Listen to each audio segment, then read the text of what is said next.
বাবা চাকরি পেয়ে গেছি কুচুত। কই দে বেতন কত? বাবা জয়নিং লেটারে দেখো লেখা আছে 12,500 টাকা।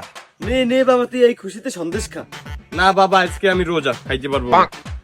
বাবা কিছু টাকা ভিক্ষা দাও, 2 দিন যাবত কিছু খাই না। এ তুই খয়রাত কর। দেখ আমার পড়ায় চাকরি পাইছে, মাসে 12,500 টাকা বেতন পায়। তুই কয়টা মাস ইনকাম কর? না কাকু বেশি না, ওই দিনে 900-1000 মতো হয়ে যায়, আর মাস গেলে আপনার যাইয়ে 32-30 হাজার মতো করে। কি খয়রাত কর কি মাসে 30-32 হাজার?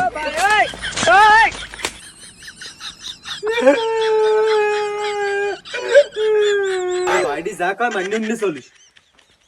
ওই কেউ ভিক্ষা দাও গো, কেউ ভিক্ষা দাও গো। আমি 2 দিন যাবত কিছু খাই না। কিন্তু আমি তো ভাত খাই। না বেটা, আমি ভাত খেয়ে কইলে কেউ ভিক্ষা দেবে? কেউ ভিক্ষা দাও গো, কেউ ভিক্ষা দাও গো। আমাকে ভাই বলা কিছু খাইতে পারে না। আমার তো মাই বলাই নাই। একটা কথা বাড়িতে আমি যাতে হিজন হালার পালা কেউ ভিক্ষা দেবে এখন? কেউ ভিক্ষা দাও গো, 2 দিন যাবত কিছু খাই না।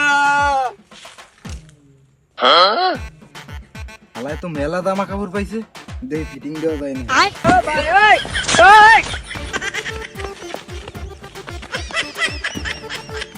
খয়রাত করে কেউ শান্তি নেই বাংলাদেশে। আনস্তিক আমি আর খয়রাত করবো না। আনস্তিক মানুষের যা পামু হেয়ে চুরি করবো। লেকিন 1 সেকেন্ড।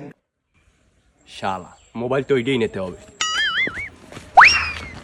এই এই এই এই দাঁড়া দাঁড়া দাঁড়া দাঁড়া দাঁড়া। এ বাইডির লগে তোরে ফাটাইলাম খয়রাত করতে, তুই হলি এই মোর মোবাইল চুরি, ঘটনা কি? হ্যাঁ হ্যাঁ জানে হ্যাঁ আইতে আমি ভয় পাই। গেছিলাম খয়রাত করতে, তাহার ব্যাগ বস্তা জামা কাপড় সব লই চলকি গেছে। ধান্দা করছি ফোন চুরি করমু, আপো তুমি আম্মের phone cut. I am sorry.